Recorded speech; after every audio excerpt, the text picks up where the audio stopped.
Hello दोस्तों, मैं सुशील सोनी स्वागत करता हूं आपका अपने यूट्यूब चैनल सक्सेस एकेडमी में।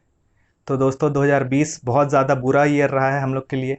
अभी तक के सारी बुरी खबरें सुनने को मिली हैं, जैसे कि कोरोना हो गया, उसके बाद 3 फिल्म स्टार्स का डेथ, और लास्ट में अभी अभी सुशांत सिंह राजपूत का सुसाइड। और उसके बाद एक बहुत ही अच्छी न्यूज़ आती है, खास करके एस्पायरेंट्स के लिए, बैंकिंग एस्पायरेंट्स के लिए। RRB regional rural bank vacancy लेकर आता है 9,638 पद। जी हाँ दोस्तों, 9,638 टोटल पोस्ट लेके आया है इस बार आरआरबी रीजनल रूरल बैंक। तो देखिए, इसको डिटेल में हम लोग थोड़ा सा समझते हैं नोटिफिकेशन को। तो सबसे पहले देखिए, इसमें जो पोस्ट है वो 4 तरह से बटे हुए हैं। एक तो office assistant, officer scale 1, officer scale 2 और ऑफिसर स्केल 3। और इसमें से जो ऑफिसर स्केल 2 और ऑफिसर स्केल 3 का जो पोस्ट है, वो पहले से कार्यरत बैंक एम्प्लॉयज़ या फाइनेंशियल इंस्टीट्यूशन में जो पहले से काम कर रहे हैं, जो एक्सपीरियंस होल्डर है उनके लिए। तो वो 2 पोस्ट हम लोग छोड़ देते हैं अभी।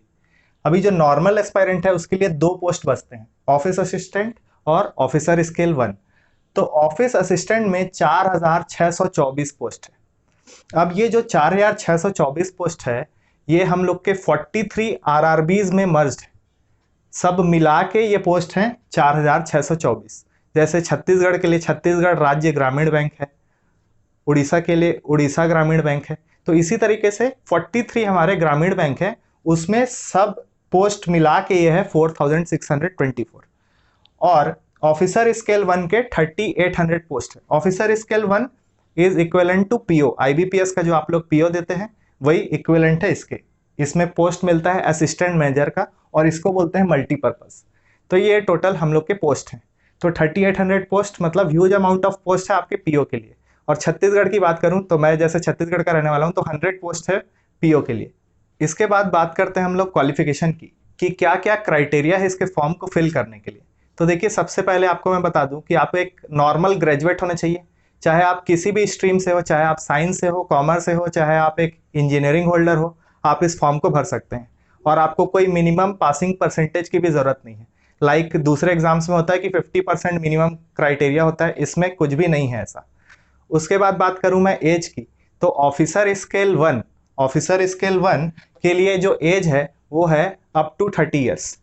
जनरल कैंडिडेट की बात कर रहा हूं, अप टू 30 ईयर्स आप एग्जाम्स को भर सकते हैं। और वो देखा कब से जा रहा है? 3/7/1990। 3/7/1990 डेट के बाद जिनका भी डेट ऑफ बर्थ आता है वो सारे इस फॉर्म को भर सकते हैं। ठीक है, तो मिनिमम 18 और मैक्सिमम 30 ईयर्स तक के लोग फॉर्म को भर सकते हैं। लेकिन एसटी, एससी और ओबीसी को रिलैक्सेशन है। एसटी एससी को 5 साल का रिलैक्सेशन है, और ओबीसी अगर आप नॉन क्रीमी में आते हैं तो आपको रिलैक्सेशन मिलेगा कितना? 3 साल का। ठीक है, एसटी एससी को 5 साल का रिलैक्सेशन और नॉन क्रीमी लेयर को 3 साल का रिलैक्सेशन। अगर मैं बात करूं मल्टीपर्पज या ऑफिस असिस्टेंट की, तो 28 साल तक आप इस फॉर्म को भर सकते हैं। आपकी एज 28 ईयर्स तक इस फॉर्म को भर सकते हैं। और वो एज कैलकुलेट कर रहा है ये एग्जाम 2/7/1992 से, मतलब 2/7/1992 के बाद आपका डेट ऑफ बर्थ आता है तो आप इस फॉर्म को फिल कर सकते हैं। उसके बाद बात करूं मैं फीस की, तो एसटी और एससी के लिए जो फीस है इस एग्जाम का वो है 175, और ओबीसी और जनरल के लिए फीस है 850 रुपीज। उसके बाद बात करते हैं हम लोग जो सबसे ज्यादा इंपॉर्टेंट है, कि इसमें पैटर्न क्या है, एग्जाम का पैटर्न क्या है, कौन कौन से सब्जेक्ट पूछे जाते हैं, और कितने फेस पे ये एग्जाम कंडक्ट किया जाता है। तो सबसे पहला जो फेस है वो है फेस 1, जिसको बोलते हैं हम लोग प्रीलिम्स, प्रिलिमिनरी एग्जाम।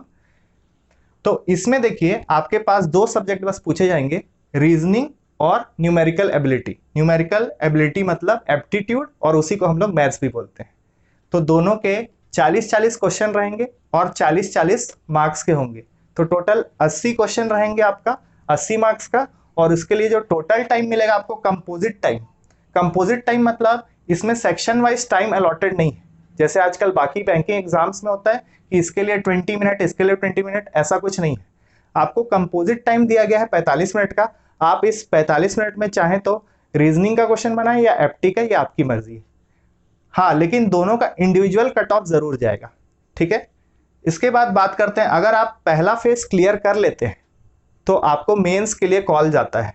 और अगर मैं आपको एक लॉजिक बता दूं, थोड़ा सा आइडिया दे दूं कि कितना प्रीलिम्स का कट ऑफ जाता है, तो लगभग लगभग अगर आप 80 का एग्जाम दे रहे हैं और अगर आप जनरल कैंडिडेट हैं तो 64 के ऊपर आप कट ऑफ मान के चलिए। ठीक है, अब मेंस एग्जाम की बात करते हैं। प्रीलिम्स आप क्वालिफाई कर लिए तो आप मेंस में आ जाएंगे। तो अगर मैं मेंस एग्जाम की बात करूं तो हमारे पास टोटल 5 सब्जेक्ट आ जाते हैं, reasoning, maths, computer, general awareness और इंग्लिश और हिंदी लैंग्वेज में से कोई एक, इसीलिए इसमें स्टार लगा हुआ है। तो इन दोनों में से कोई एक आपको एग्जाम का फॉर्म भरते टाइम ही ऑप्ट करना पड़ेगा। तो इन दोनों में से कोई एक आपका सब्जेक्ट पूछा जाएगा एग्जाम में। तो आपको टोटल हो गए 5 सब्जेक्ट और टोटल मार्क्स हो गए, टोटल क्वेश्चन हो गए 200 और मार्क्स भी हो गए कितने, 200। तो देखिए इसमें सबसे ज़्यादा इंपॉर्टेंट रीजनिंग और एप्टीट्यूड का है। रीजनिंग के 40 क्वेश्चन 50 नंबर के और एप्टीट्यूड के भी 40 क्वेश्चन 50 नंबर के पूछे जाते हैं। ठीक है, तो देखिए मैं आपको अगर शॉर्ट में समझाऊं तो अगर आप ऑफिस असिस्टेंट का फॉर्म भर रहे हैं तो आपको प्रीलिम्स क्लियर करना पड़ेगा और प्रीलिम्स का मार्क्स आपका मेंस में नहीं काउंट होगा, मतलब सिलेक्शन में आपका काउंट नहीं होगा प्रीलिम्स का मार्क्स। आपको उसके लिए मेंस को क्लियर करना है और मेंस को अच्छे नंबर से क्लियर करना है। और आगे आपका इंटरव्यू भी नहीं होता, मतलब इंटरव्यू ऐसे नहीं होता, उसके लिए आपके इंटरव्यू की जगह होता है लैंग्वेज प्रोफिशिएंसी टेस्ट।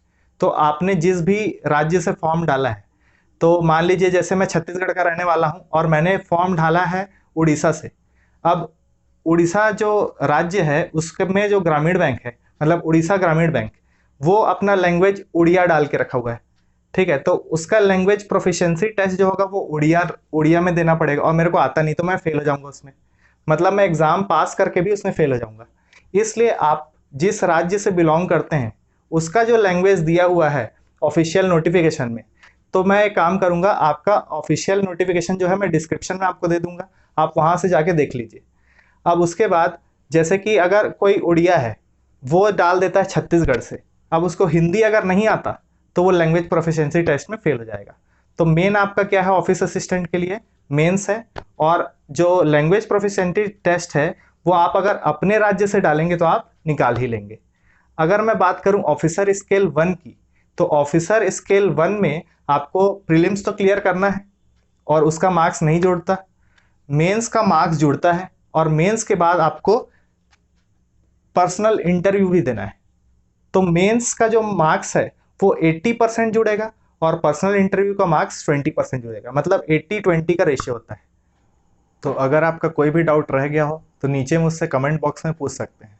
और अगर आपके सारे डाउट क्लियर हैं तो इस वीडियो को लाइक करिए, मेरे चैनल को सब्सक्राइब करिए और मेरे साथ बने रहिए। जय हिंद।